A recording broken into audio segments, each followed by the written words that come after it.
இலங்கை மணி திருநாட்டின் வடக்கே யாழ் நகரிலே அந்நிய ஆதிக்கத்தாலும் வேற்றுமத பரப்பலாலும் சைவமும் தமிழும் நலிவுற்றிருந்த வேளையிலே தமிழும் சைவமும் தழைக்க வேண்டுமென்ற முனைப்பின் காரணமாக 1890ஆம் ஆண்டு திரு சி. நாகலிங்கம், திரு மு. பசுபதி செட்டியார் என்போரது உயர்ந்த தியாகங்களால் ஆரம்பிக்கப்பட்ட யாழ் இந்து உயர் பாடசாலை இன்று யாழ் இந்து கல்லூரி என்ற பெயரில் அகிலம் தன்னால் உருவாக்கிய கல்விமான்களால் பெருமிதம் அடைந்து நிற்கின்றது.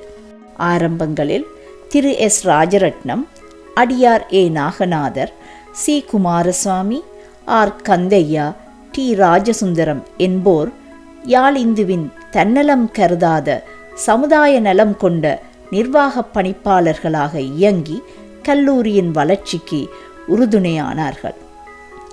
காலந்தோறும் ஆளுமையும் அர்ப்பணிப்பு சிந்தனையும் உள்ள அதிபர்களின் வழிநடத்தினால் இந்த கல்லூரி இலங்கையில் ஓர் ஈடு இணை அற்ற ஓர் கல்விக் கழகமாக திகழ்கின்றது. அதிபர்கள் வரிசையில்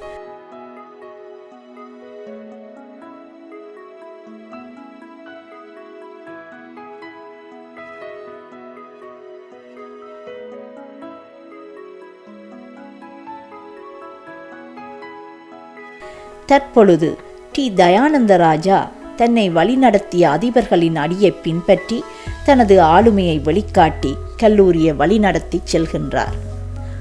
அதேபோல் திறமையும் தகமையும் தாராள சிந்தனையும் உள்ள ஆசிரியர்கள், அறிவுத்தாகம் கொண்ட இந்து மாணவர்களுக்கு வற்றாத கல்வியை பாய்ச்சி வளம் கொடுத்து உலகின் பல பாகங்களிலும் அதி உயர் பதவிகளை வகிக்க வழிகோலுகின்றனர்.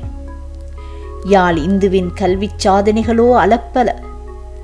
அன்று யாழ் மேயர் துரராஜா முதல் இன்று அகில இலங்கை பாடசாலைகளில் கணிதத்தில் ஆங்கில மொழி ஊடாக அதி உயர் மதிப்பீடுகளை பெற்ற மாணவனான பாக்கியராஜா தாருகேசன் வரை எண்ணற்ற பல புகழ்பூத்த விஞ்ஞானிகளையும் பொறியியலாளர்களையும் வைத்திய கலாநிதிகளையும் கணக்காளர்களையும் சட்டத்தரணிகளையும் விரிவுரையாளர்களையும் பல அதிபர்களையும் ஆசிரியர்களையும் அரசியல்வாதிகளையும் மேலும் பல தொழில் வல்லுநர்களையும் திறமைசாலிகளையும் கலைஞர்களையும் விளையாட்டு வீரர்களையும் சாரணர்களையும் உருவாக்கிய யாழ் இந்துவை மாணவர் ஆகிய நாம் வாழ்த்துவோம், வணங்குவோம். உலகின் வரலாற்று பதிவிலே இடம்பெற்றவர்களான சுவாமி விவேகானந்தர், மகாத்மா காந்தி அடிகள், சத்குரு ரவிசங்கர், டாக்டர் அப்துல் கலாம் ஆகியோர் யாழ் இந்து கல்லூரிக்கு விஜயம் செய்தது குறிப்பிடத்தக்கது. கற்றோருக்கு சென்ற இடமெல்லாம் சிறப்பு என்ற வாய்மொழிக்கு ஏற்ப யாழ் இந்துவின் மைந்தர்கள் புலம்பெயர் நாடுகளிலே பல உயர் பதவிகளை வகிக்கின்றார்கள். அந்தந்த நாடுகளிலே யாழ் இந்து பழைய மாணவர்கள் ஒன்று சேர்ந்து பழைய மாணவர் சங்கத்தினை உருவாக்கியுள்ளார்கள்.